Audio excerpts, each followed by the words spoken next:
The crystal caves of Haven's Rest glowed with a pale blue light as Elder Nemoth pressed his shaking hand against the emergency transmitter. His crystalline body, normally clear and bright, flickered with fear and desperation. Around him, the other Zanni huddled together in the deepest parts of their underground home, their gentle voices whispering prayers to gods who seem to have abandoned them. This is Haven's Rest calling anyone who can hear us. Nemoth spoke into the device, his voice cracking. We are under attack. Karzek have surrounded our world. Our shields are failing. We have maybe 6 hours before they break through above them. The surface of their small mining colony burned. The Karzek fleet hung in the dark sky like hungry vultures, their massive ships blocking out the stars. 12 heavy war cruisers and dozens of smaller attack vessels formed a deadly ring around the planet. Every few minutes, their weapons would flash, sending another blast of energy against the colony's protective shield. Each hit made the shield weaker. The Zelani were not warriors, they were miners and artists, scientists and teachers. Their hands were made for gentle work, not for holding weapons. Their bodies were fragile, like living glass that could shatter if hit too hard. They had lived in peace for hundreds of years, trading their beautiful crystals and precious metals with other worlds. It never hurt anyone. That was why the Karzek had come. The insect-like aliens were known throughout the galaxy as destroyers.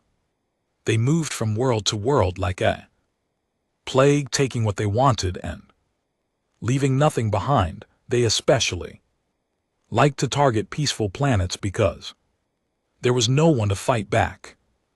Zelani had heard stories of other colonies that had faced the Karzek. None of those places existed anymore.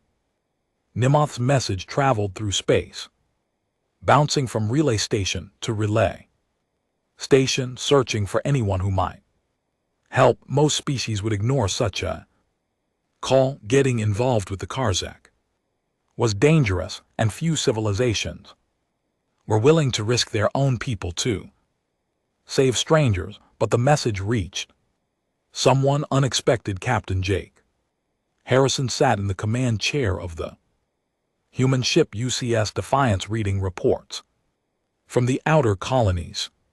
The ship was returning from a routine patrol mission when the communication officer, Lieutenant Matt Davis, turned to face him. Captain, we're picking up a distress call. It's from Haven's Rest. Sir, they're under attack by the Karzek.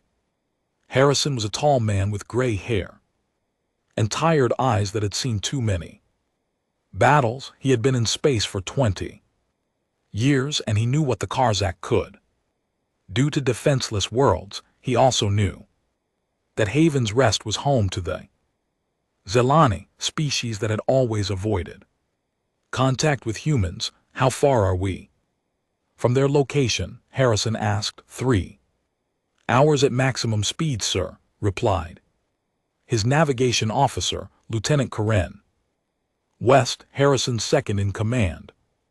Captain Lisa Morgan stepped up beside his chair. She was younger than Harrison, with short brown hair and sharp green eyes that missed nothing. Jake, we can't take on a full Karzak fleet by ourselves. We'd need at least 4 ships to have any chance. Harrison nodded. Morgan was right as usual. The Defiance was a good ship with a brave crew, but one vessel could not defeat an entire Karzek attack force. However, he remembered seeing other human ships in nearby systems during their patrol.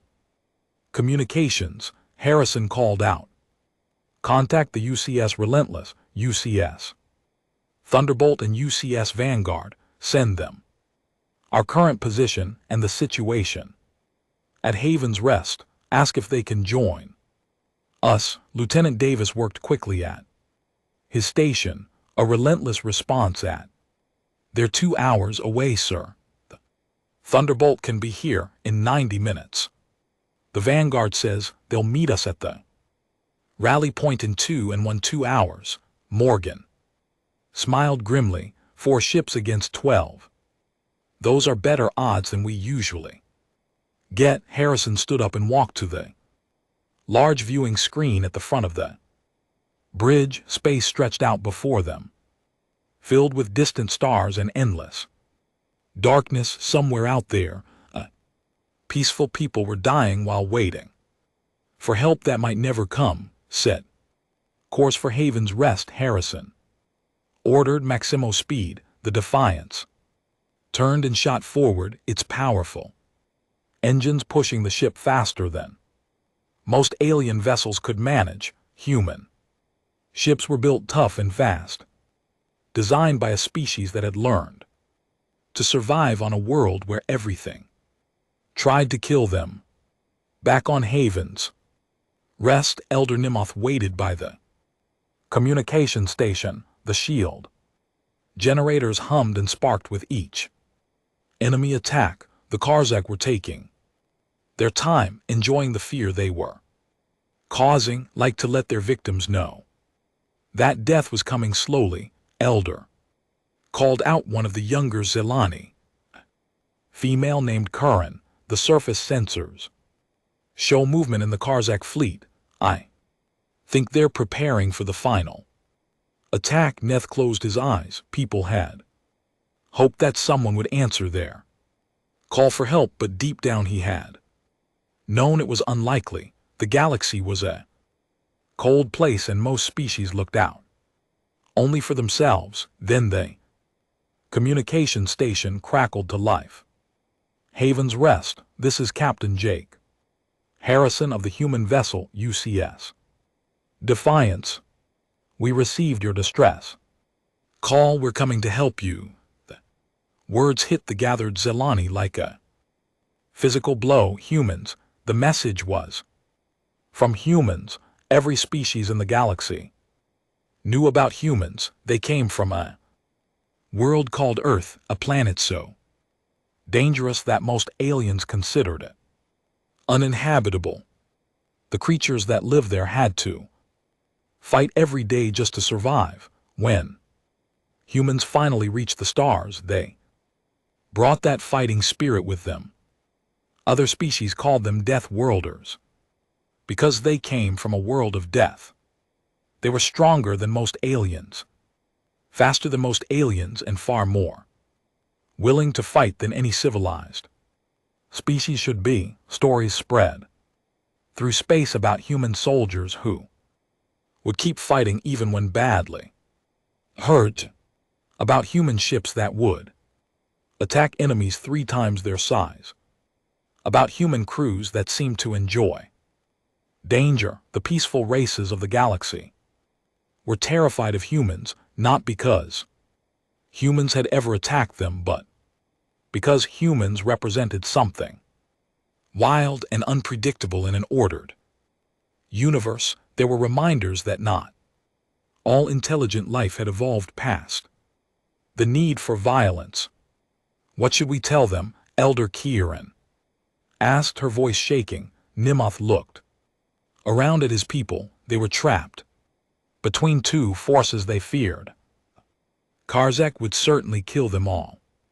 Humans might do the same. They might demand payment that the Zelani could not afford to give, but there was really no choice. Tell them we accept their help, Nimoth said quietly.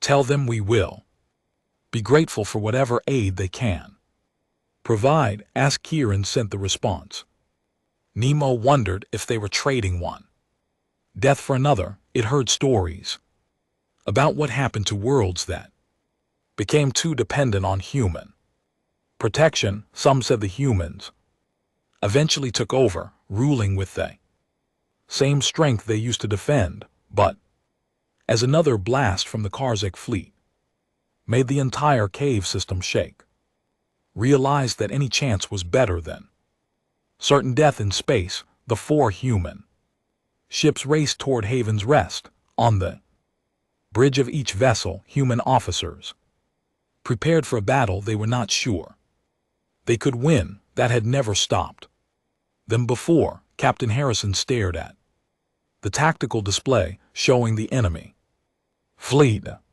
12 heavy cruisers plus support ships against 4 human vessels.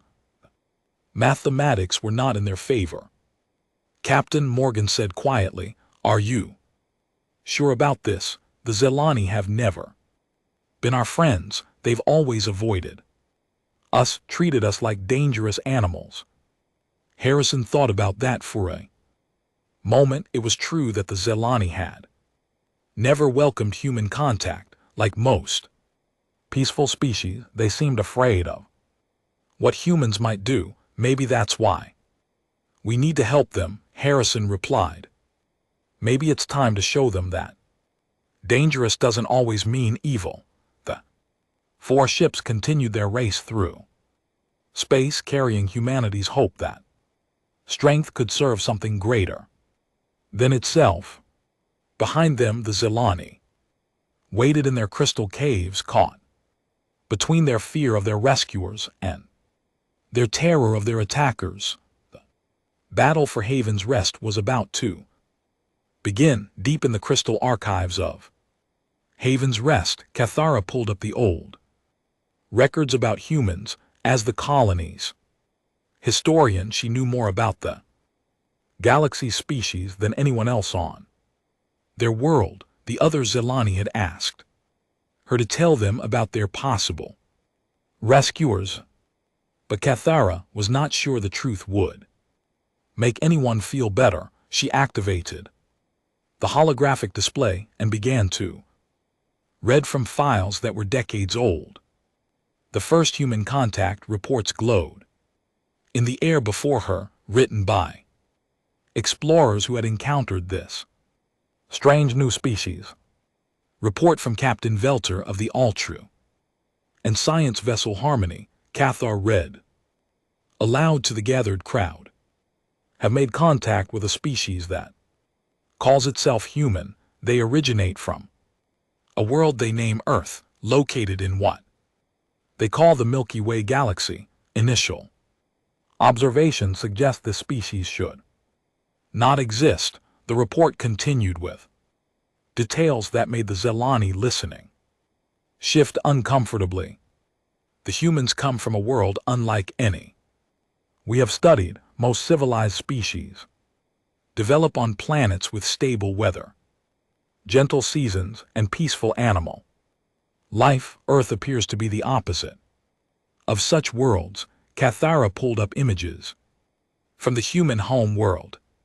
The Zelani gasped as they saw pictures of massive storms that could level cities, earthquakes that split the ground open, and volcanoes that threw fire into the sky. But those were not even the most shocking parts. Earth is home to creatures that exist only to hunt and kill. The report stated there are land animals weighing several tons that eat only meat, flying creatures with razor-sharp claws and beaks designed for tearing flesh, sea animals larger than our ships with teeth the size of knives.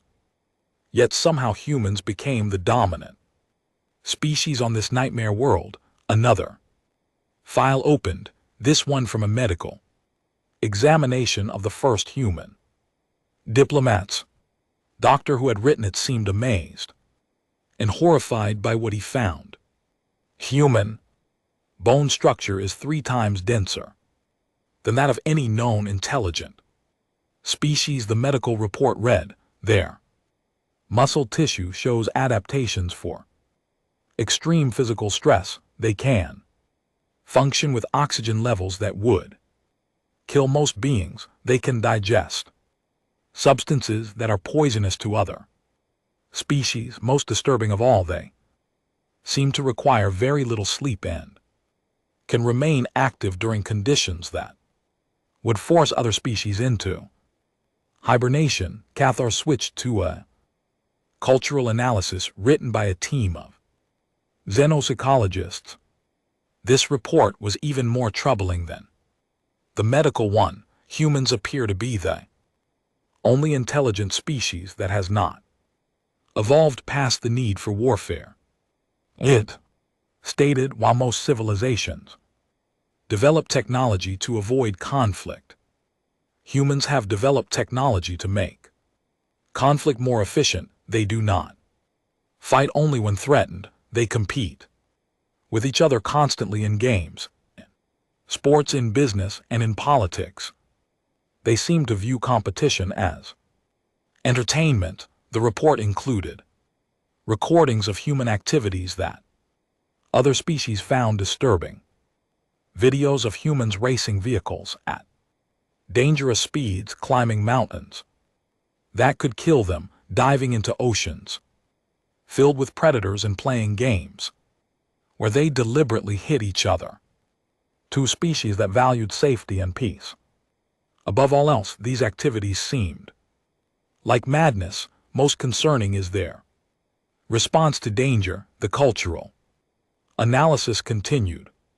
When faced with threats that would cause other species to flee or surrender, humans often become more aggressive. They have a saying, fight or flight. Most species choose flight. Humans appear to prefer fight. Cathara found another file, this one much more recent. It was a report from a vaccine trade station that had been attacked by pirates 5 years earlier. The vaccines were known throughout the galaxy as skilled negotiators who could talk their way out of almost any problem, but pirates were not interested in talking. Situation was hopeless. The station commander had written, 12 pirate ships had surrounded us. They were demanding all our cargo and threatening to sell our people as slaves, prepared to surrender when a single human cargo ship arrived.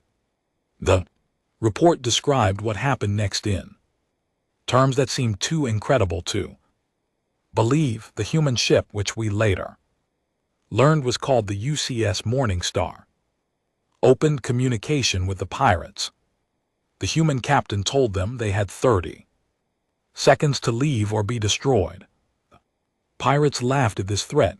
One ship against 12 seemed like a joke. What followed was not a joke to anyone except possibly the humans. The Morning Star attacked immediately. The human ship moved faster than anything we had seen before. It flew straight through the pirate formation, destroying 2 ships and damaging for others before they could react. When the pirates tried to surround it, the human ship performed maneuvers that should have killed everyone on board. The battle was over in less than 10 minutes.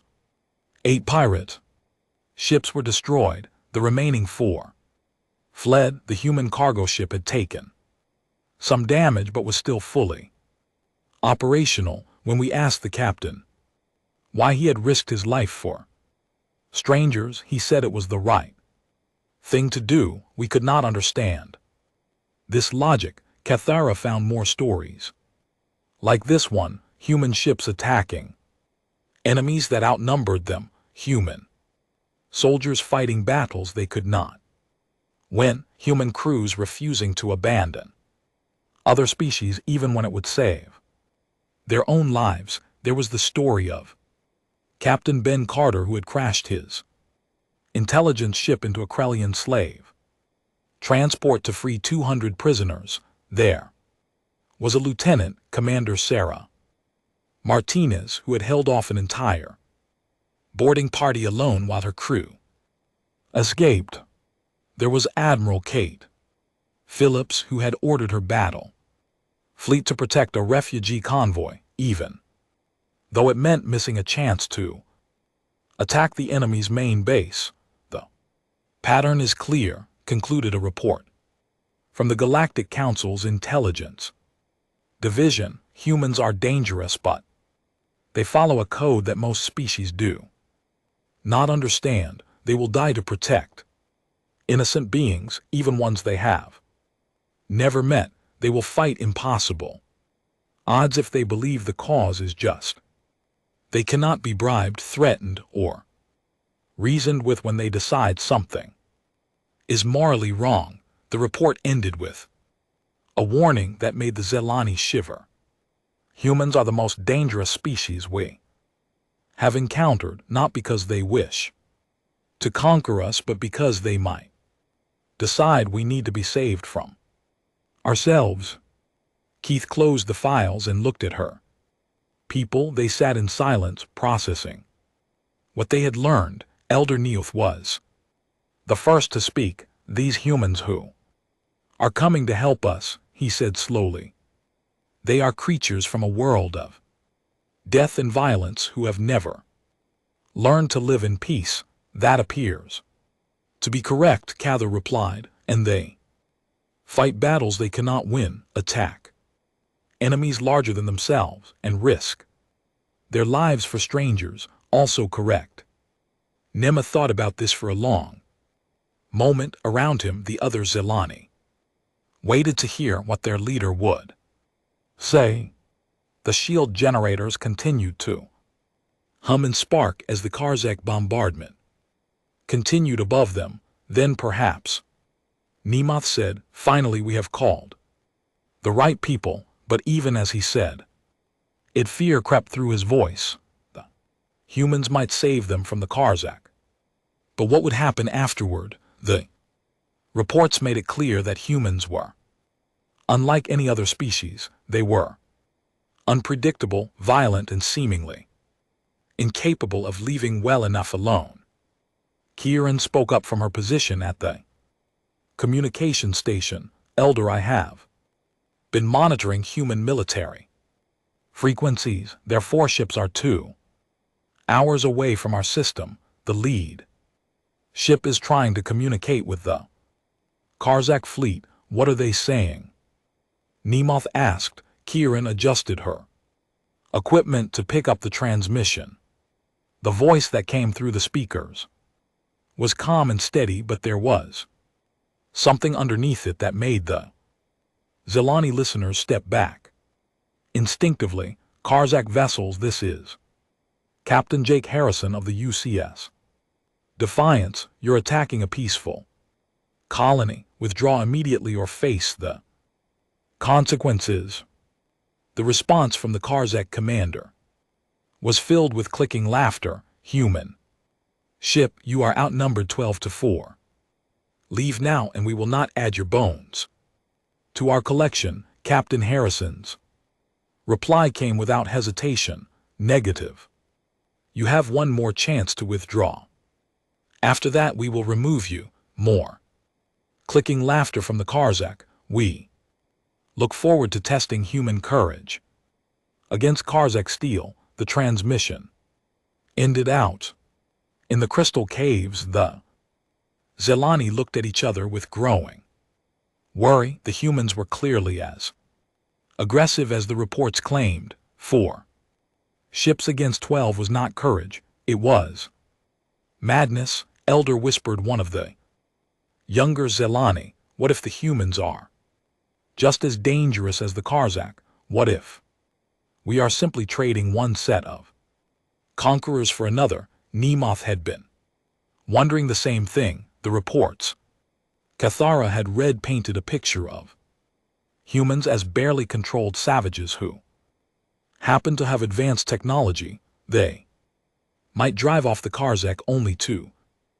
enslave the Zelani themselves, but as another blast from the Karzak fleet shook the caves, Nemoth made his decision. We'll find out soon enough, he said. Either way, at least we will still be alive to regret it. Above them, the human ships raced through space toward a battle that would determine not just the fate of Haven's Rest, but the future relationship between 2 very different kinds of intelligent life. The 4 human ships met at the edge of the Haven's Rest system like wolves gathering for a hunt. The UCS Defiance arrived first, followed quickly by the Sleek destroyer UCS Relentless under Captain Ryan Burke, the massive carrier. UCS Thunderbolt, commanded by Admiral Kate Phillips, came next with its belly full of fighter craft. Last came the assault ship UCS Vanguard, bristling with weapons and commanded by the aggressive Captain Steve Collins. Admiral Phillips had overall command of the small fleet. She was a woman in her 50s with silver hair and scars on her hands from years of space combat. Her ship carried the most firepower and the most crew, making her the natural choice to lead the mission. She opened a communication channel to all 4 vessels. "Gentlemen, lady," she said, nodding to Captain Lisa Morgan on the screen, "we have a situation that is both simple and complicated. Simple, because we know what we need to do. Drive off those Karzak ships and protect the Zilani colony.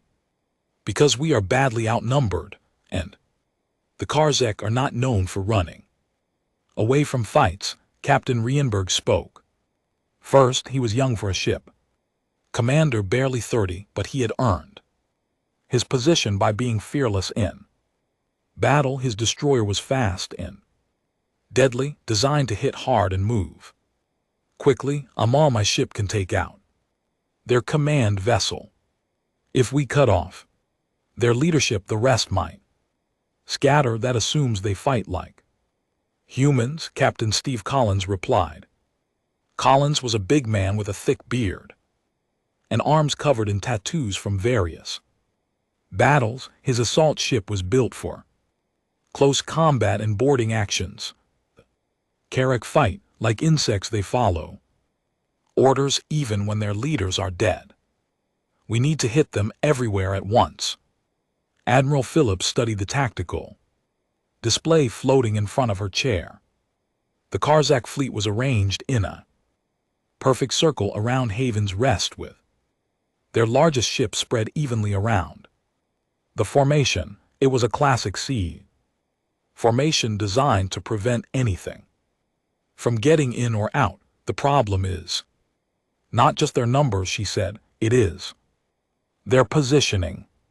They have us blocked from every angle. If we try to punch through one section, the others will surround us." Captain Jake Harrison had been quiet during this discussion, but now he leaned forward in his command chair. "What if we do not try to break through? What if we make them come to us?" The other captains looked at him with interest. Harrison was the most experienced of them all, a veteran of dozens of space battles. When he spoke, others listened.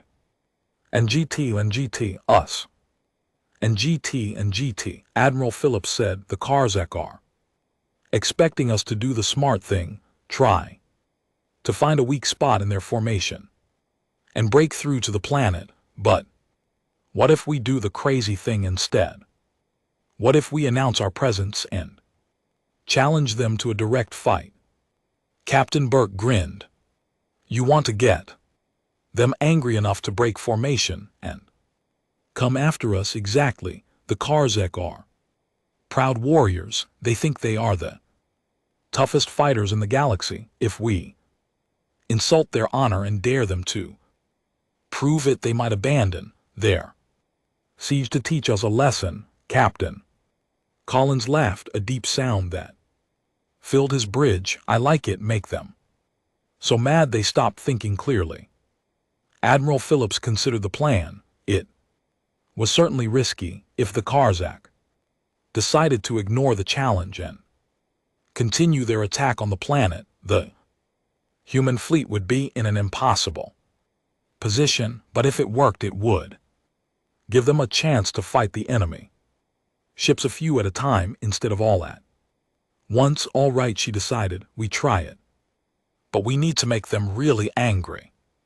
"Captain Harrison, you seem to have a talent for annoying aliens. Care to do the honors?" Harrison smiled grimly. "It would be my pleasure." The Defiance moved closer to the Karzak fleet and opened a communication channel on all frequencies. Harrison's voice carried across space to every ship in the enemy formation. Karzak warriors, this is Captain Jake Harrison of the human fleet. We have come to remove you from this system. I know you think you are great fighters, but you are wrong. You are bullies who only attack those weaker than yourselves. You hide behind superior numbers because you are too cowardly to face a real challenge. The response was immediate and furious. The Karzak commander's voice came back full of rage and clicking sounds that meant extreme insult in their language. Human scum, you dare call the mighty Karzak cowards? We who have conquered 1,000 worlds and eaten the hearts of 1,000,000 enemies? All I see, Harrison replied calmly, are 12 ships afraid of 4. If you are such great warriors, prove it. Fight us ship to ship and we will show you what real fighters look like. On the Thunderbolt's bridge, Admiral Phillips watched her tactical display as the Karzak formation began to shift. Several of the enemy ships were moving out of position, turning toward the human fleet. It is working, reported her tactical officer, Lieutenant Commander Sarah Martinez. 6 of their heavy cruisers are breaking formation. They are moving to attack us. Only 6? Captain Collins asked over the communication link. Harrison, I think you need to insult them harder. Harrison was already working on it. Karzak commander, I am disappointed. Only half your fleet has the courage to face us. Perhaps the stories about Karzak bravery are just lies told to frighten children. This time, the entire enemy fleet reacted. All 12 heavy cruisers began moving toward the humans along with their escort vessels. Behind them, the planet Haven's Rest was left with only a few small patrol ships to continue the bombardment. Now that is more like it, Admiral Phillips said with satisfaction. All ships prepare for battle. Remember, we need to buy time for the colony shields to recharge, and we need to thin out their numbers. This is not going to be a fair fight, so do not try to fight fair. Captain Burke was already moving his destroyer into position. Relentless to all ships, I am beginning my attack run on their command vessel. Cover me when I pull back. Copy that, Captain Collins replied, moving to intercept their left flank. Time to show these bugs what boarding action looks like. Admiral Phillips turned to her flight operations officer, Commander Tony Martinez. Launch all fighters. Tell Squadron Leader Danny Foster and Lieutenant Grace Kim that they have permission to get creative. Want those Karzak ships too busy dodging our fighters to coordinate their attacks properly. The human fleet spread out into attack formation. It was a formation that would have terrified most species. Instead of trying to stay together for mutual protection, humans were deliberately splitting up to attack from multiple directions at once. On Haven's Rest, the Zelani watched their sensors in amazement and horror. Elder Nemoth stood next to Kyrn at the communication station, tracking the movement of the human ships. They are dividing their forces, he said in disbelief. 4 ships against 12, and they are making themselves even weaker by splitting up. Cathara, who had been studying human military tactics since the fleet's arrival, shook her head. No, Elder, this is how humans fight. They do not believe in defensive warfare. Every human ship is attacking at the same time.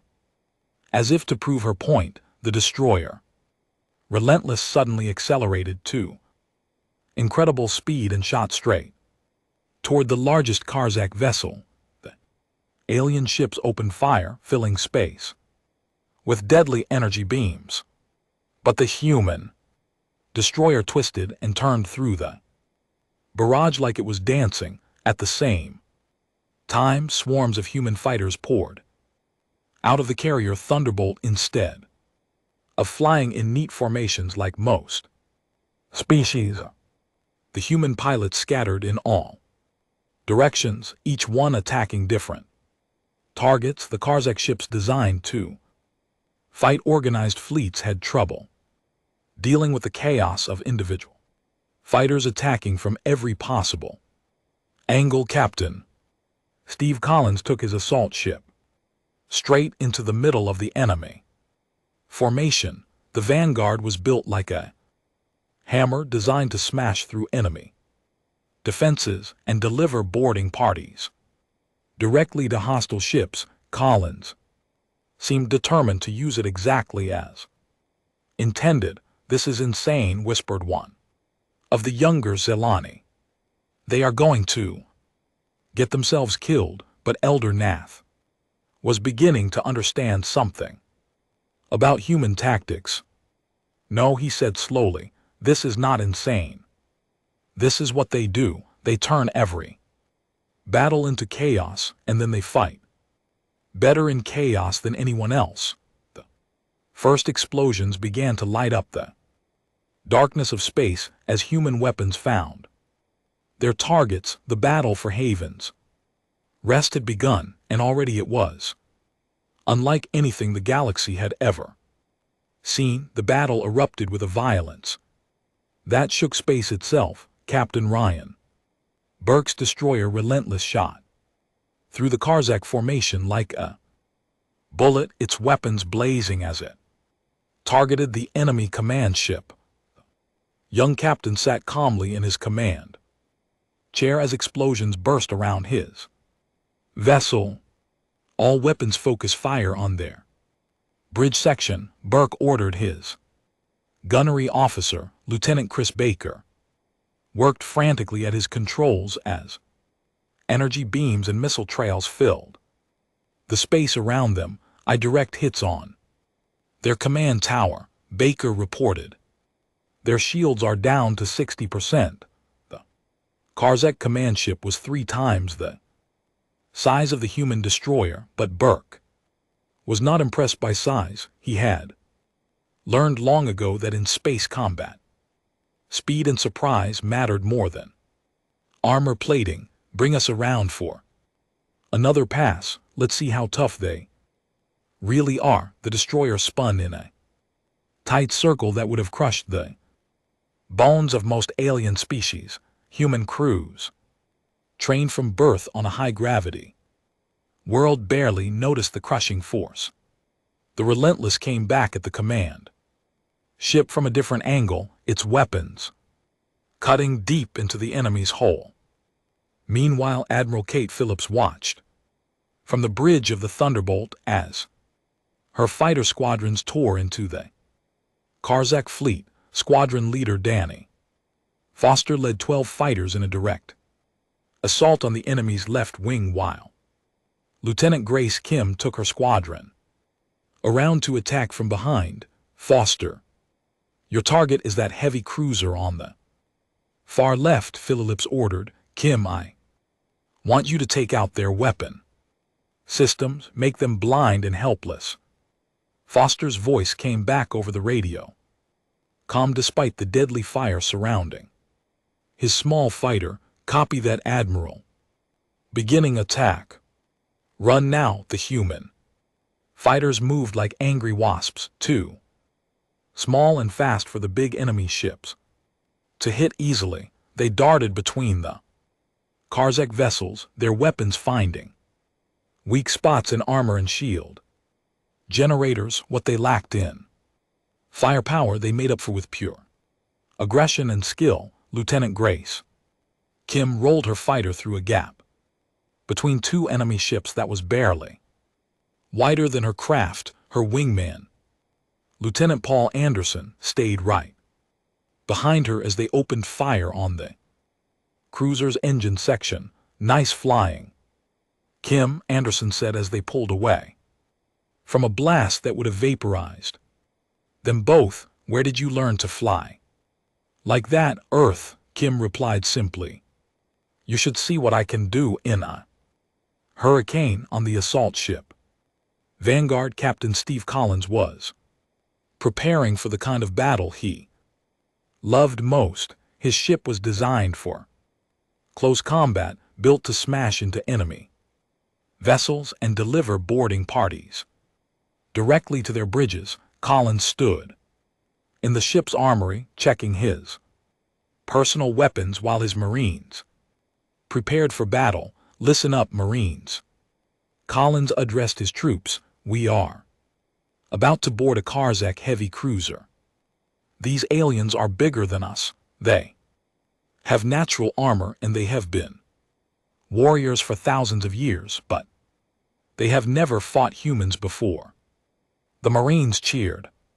They were all volunteers from Earth's toughest military units, men and women who had chosen to fight in space because it was more dangerous than anything their home planet could offer. Collins continued his speech as the Vanguard accelerated toward its target. Remember your training. Humans are faster, stronger, and meaner than anything else in this galaxy. We do not give up, we do not retreat, and we do not lose. Today we show these bugs why the rest of the galaxy is afraid of Deathworlders.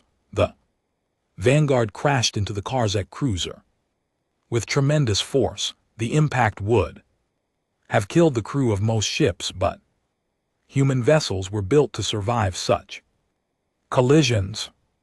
Immediately, cutting torches began burning through the enemy hull as Collins and his Marines prepared to board back on the Defiance. Captain Jake Harrison coordinated the overall battle while dealing with his own problems. 3 Karzak ships were converging on his position, their weapons lighting up space around his vessel. Evasive maneuvers. Harrison ordered his pilot, Commander Tony Martinez, keep us moving, do not let them pin us down. The Defiance twisted and turned through space, its engines pushing it faster than most alien ships could manage. Captain Lisa Morgan stood beside Harrison's chair, watching the tactical display as enemy ships tried to surround them. Jake, we have got problems, Morgan reported. That big cruiser on our right is trying to cut off our escape route. If they succeed, we will be trapped. Harrison smiled grimly. Then we had better not let them succeed. All weapons target their engines. If they cannot move, they cannot trap us. The Defiance's weapon struck the Karzak cruiser just as it was moving into position. The alien ship shuddered and began to drift as its engines failed. But the victory was temporary. 2 more enemy vessels were moving to take its place on Haven's Rest. The Zelani watched the battle with growing amazement. The humans were not just fighting against impossible odds, they seemed to be enjoying it.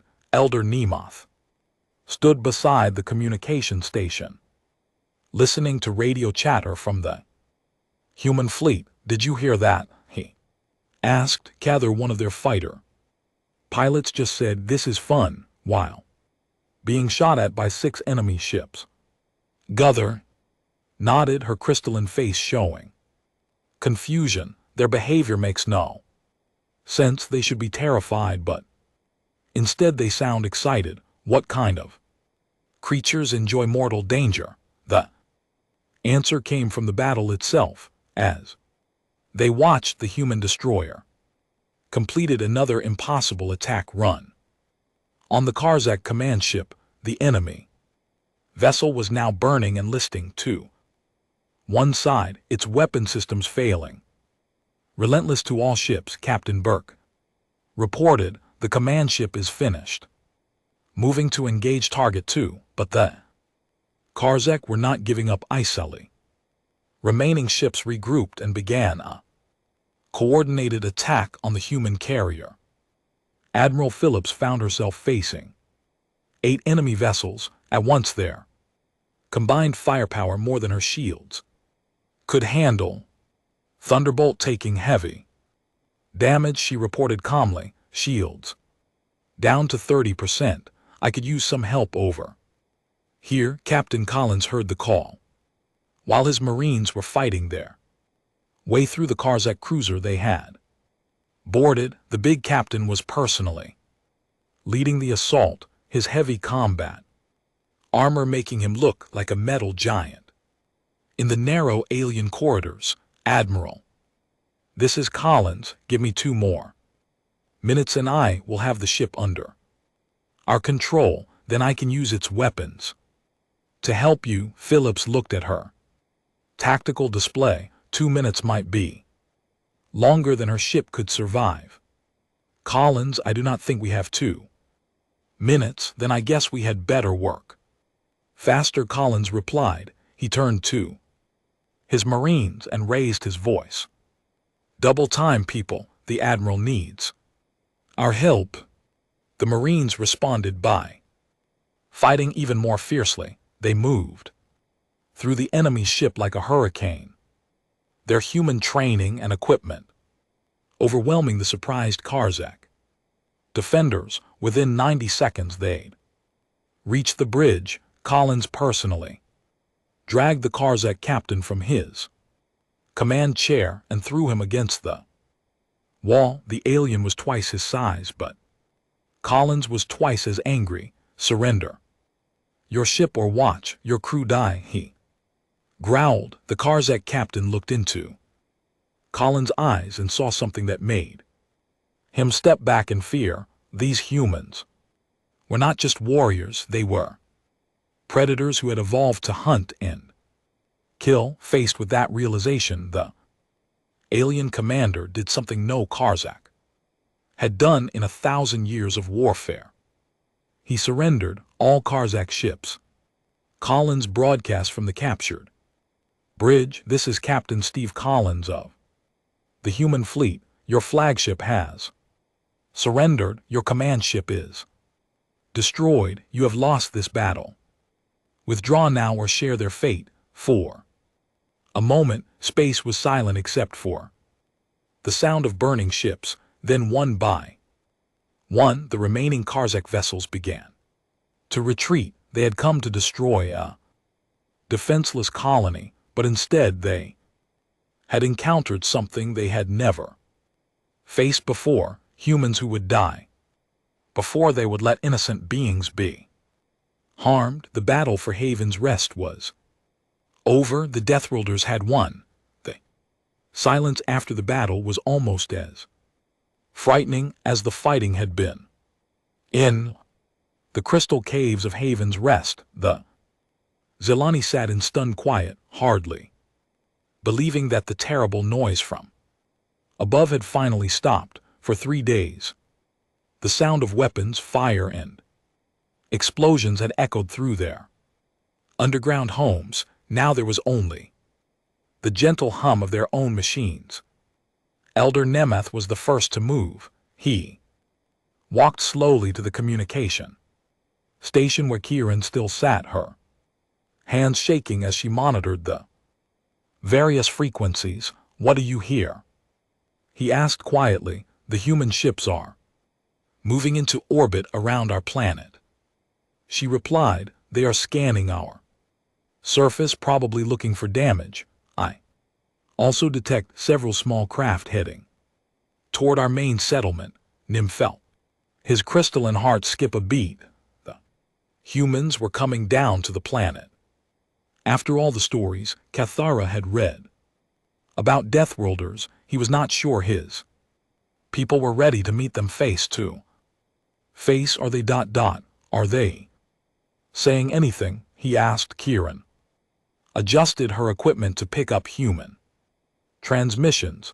A calm female voice came through the speakers, speaking in the common galactic language. Haven's Rest Colony, this is Admiral Kate Phillips of the human fleet. The Karzak have been driven away. Your world is safe. We're sending medical teams and engineers to help with any damage. Please respond if you can hear this message. The gathered Zelani looked at each other in confusion. Medical teams, engineers. This was not what they had expected from conquering warriors. Elder Nemoth made his decision. He activated the communication system and spoke carefully. Admiral Phillips, this is Elder Neoth of Haven's Rest. We ... We can hear you. We are grateful for your help in driving away the Karzak. We are glad you are safe, Elder Phillips replied. May we have permission to land? Our medical officer would like to check if anyone was hurt during the bombardment, and our engineers can help repair any damage to your shields or power systems. And GT. Nemoth looked around at his people. And GT. They were still afraid, but they were also curious. These humans did not sound like the savage conquerors from the old stories. You have permission to land, Nemoth said finally. We will meet you at the main settlement. 20 minutes later, a small human transport ship landed near the crystal structures that made up the Zelani colony. The Zelani had gathered in the central square, staying close together like frightened children. They watched nervously as the ship's doors opened and the humans emerged. The first person to step out was Admiral Phillips herself. She was smaller than the Zelani had expected, a middle-aged woman with silver hair and kind eyes. Behind her came several other humans, including a woman carrying a medical bag and a man with engineering equipment. The Zelani were shocked by how normal the humans looked. Yes, they were clearly built for a dangerous world. Their muscles were more developed, their bones looked heavier, and they moved with the confident grace of natural predators. But they were not the savage monsters from the stories. They looked ... civilized. Admiral Phillips walked slowly toward Elder Nemoth, her hands visible and empty of weapons. When she was a few feet away, she stopped and bowed slightly in the traditional Zelani greeting. Elder Nemoth, she said respectfully, I am Admiral Kate Phillips. Thank you for allowing us to help. Nemoth was surprised by the formal politeness. He had expected either arrogance from victorious warriors or demands for payment.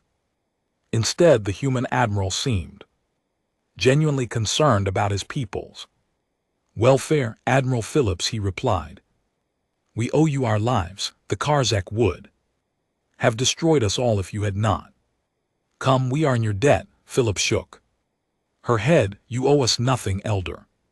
We came because it was the right thing to do. This statement confused the Zelani even more. In their experience, powerful beings always wanted something in return for their help, but the Admiral seemed completely sincere. Dr. Helen Price, the fleet's medical officer, stepped forward. With her equipment, she was a gentle-looking woman with soft brown hair and patient eyes. Elder, if you do not mind, I would like to examine your people for injuries. I know very little about Zelani physiology, but I would like to help if anyone was hurt. For the next several hours, humans worked among the Zelani with quiet efficiency. Dr. Price treated several colonists who had been injured by falling rocks during the bombardment.